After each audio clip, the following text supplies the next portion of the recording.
पुरारी त्रिभुवन महिमा विदित तुम्हारी। चर अरु अचर नाग नर देवा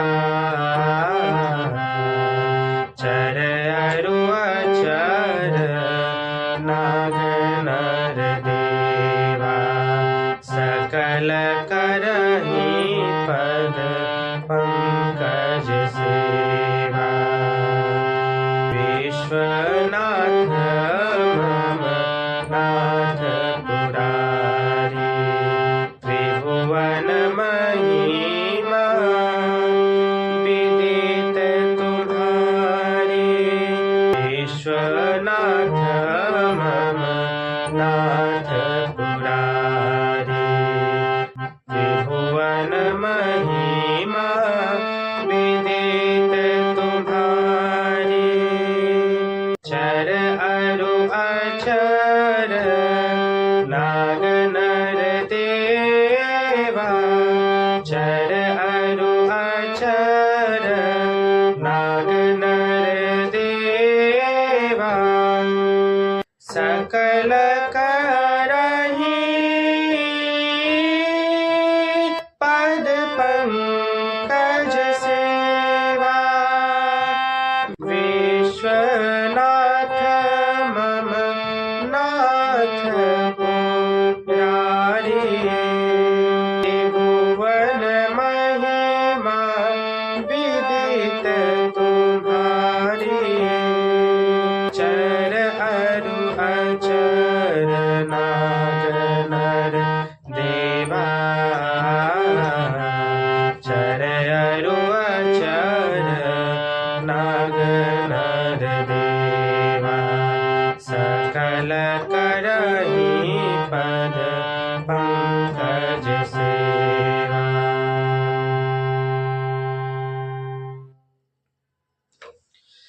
जय श्री राम भक्तों, आइए हम आप सब अयोध्या कांड का प्रारंभ करें और अयोध्या कांड में गोस्वामी तुलसीदास जी ने महादेव जी का स्मरण किया है, उस श्लोक को पढ़ें और समझें। गोस्वामी तुलसीदास जी कहते हैं, यस्यांग के चौ विभाति भूधर सुधा देवा पगा मस्तके। यस्यांग के चौ अर्थात जिसके अंक में, जिसकी गोद में पार्वती जी विराजमान है। महादेव जी पार्वती जी को अपने अंक, अपनी गोद में स्थान देते हैं। श्रीमद् भागवत के 6ठे स्कंध में एक प्रसंग आता है।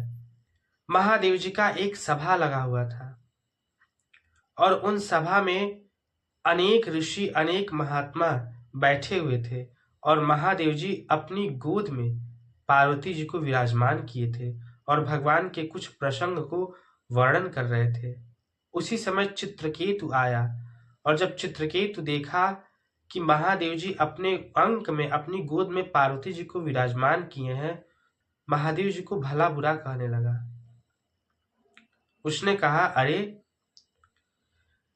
संसारी पुरुष भी इस प्रकार सभा में अपनी पत्नी को गोद में विराजमान नहीं करते हैं।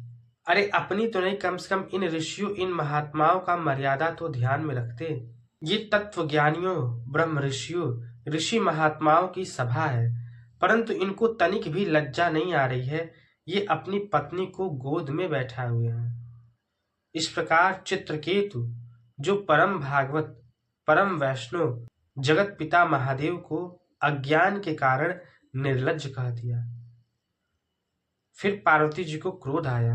पार्वती जी बोली, अरे मूर्ख, इस सभा में तुम्हारे गुरु नारद जी भी बैठे हैं, उनको महादेव जी में कोई दोष नहीं दिखाई दिया। अनेक ऋषि, अनेक महात्मा, सनकादिक ब्रह्म ऋषि, ये सभी लोग इस सभा में बैठे हुए हैं, उनको महादेव जी में कोई दोष नहीं दिखाई दिया। ये लोग भगवान की कथा को सुन रहे हैं और तू इतना बड़ा ज्ञानी हो गया है, इतना बड़ा पंडित हो गया है कि तुझे महादेव जी में दोष दिखाई देने लगा। तेरी बुद्धि भगवत पार्षद के लायक नहीं है, जा तू असुर योनि में चला जा। इस प्रकार मां पार्वती चित्रकेतु को श्राप देती हैं और वह चित्रकेतु वृत्तासुर नामक राक्षस होता है। तो हमारे पुराणों में भी, हमारे शास्त्रों में भी ये वर्णन आता है कि महादेव जी अपनी पत्नी को गोद में विराजमान करते हैं। अब बात यह है कि महादेव जी किस भाव से मां पार्वती को गोद में विराजमान करते हैं। क्या वह उनकी पत्नी है इस भाव से? नहीं। देवी पार्वती भगवान नाम जापिका है, परम भक्ता है, परम वैष्णव है। यह जान करके महादेव जी अपनी गोद में उनको स्थान देते हैं, क्योंकि महादेव जी भगवान के भक्तों का बहुत आदर करते हैं। एक प्रसंग आता है कि एक बार जगत गुरु भगवान श्री रामानंदाचार्य काशी में विराजमान थे। उसी समय शिवरात्रि का महापर्व आया, तो स्वामी जी ने विचार किया कि हम काशी में विराजमान हैं और आज शिवरात्रि है, तो क्यों न जो काशी के अधीश्वर महादेव हैं उनका दर्शन किया जाए।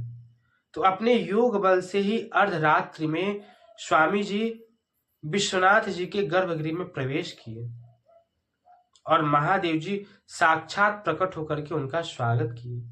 महादेव जी बोले कि हे प्रभु, आप हमारे इस प्रश्न का उत्तर दीजिए कि इस पूरे ब्रह्मांड में कोई जीव धोखे से भी एक बार राम नाम का उच्चारण कर ले, कृष्ण नाम का उच्चारण कर ले, नारायण नाम का उच्चारण कर ले, तो मैं उसे 3 बार प्रणाम करता हूं कि यह जीव कितना भाग्यशाली है कि इस जीव के मुख से भगवान नाम का उच्चारण हुआ है।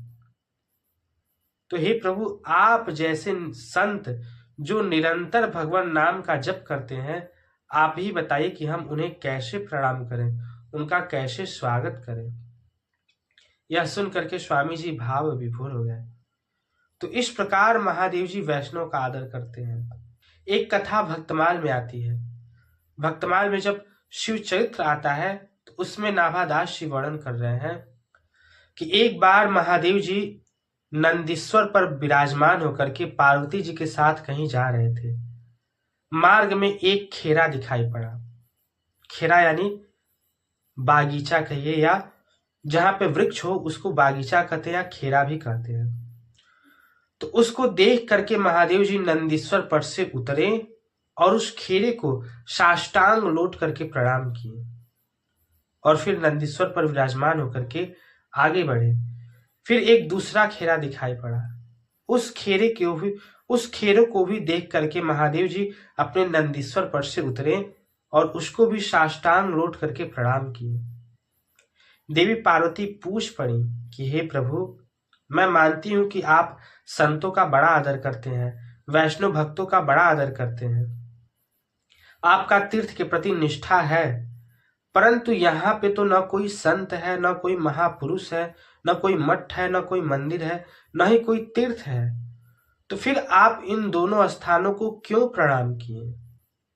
महादेव जी बोले कि हे देवी, जो पहला खेरा था वहां 10 साल पूर्व एक भक्त, एक भगवत भक्त विराजमान रहते थे और भगवान के नाम का जप करते थे और वहीं से भजन करते करते भगवत धाम को पधारे।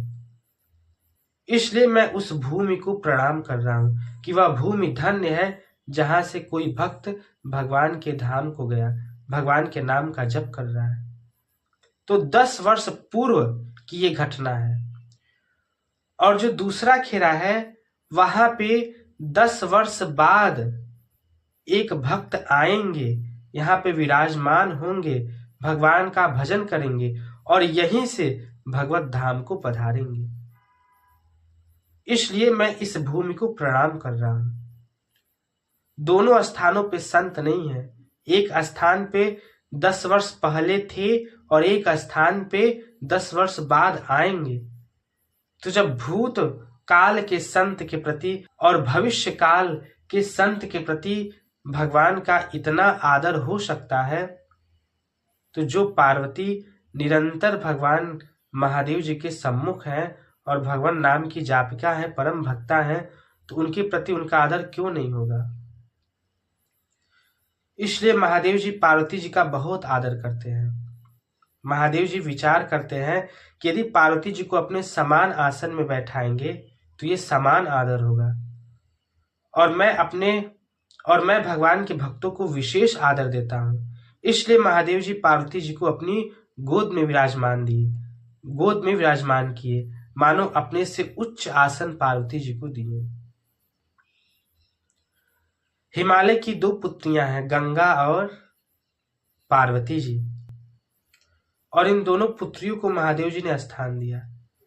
प्रथम गंगा भगवान के चरणों से उत्पन्न हुई है, भगवान नारायण के चरणों से उत्पन्न हुई है।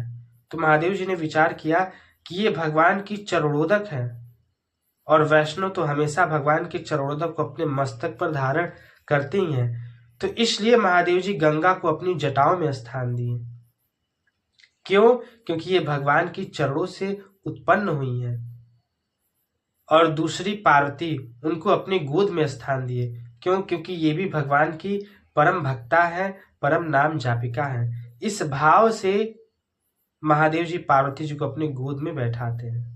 और उसी चीज को गोस्वामी जी अपनी इस श्लोक में वर्णन कर रहे हैं। यस्यांग किचौ विभाति भूधर सुधा देवा पगा मस्तके। जिनकी जटाओं में गंगा जी विराजमान है, जिनकी गोद में पार्वती जी सुशोभित हो रही हैं, हम उन महादेव को प्रणाम करते हैं। आज के लिए बस इतना। इसके आगे हम अगले वीडियो में श्रवण करेंगे। तब तक के लिए जय श्री राम।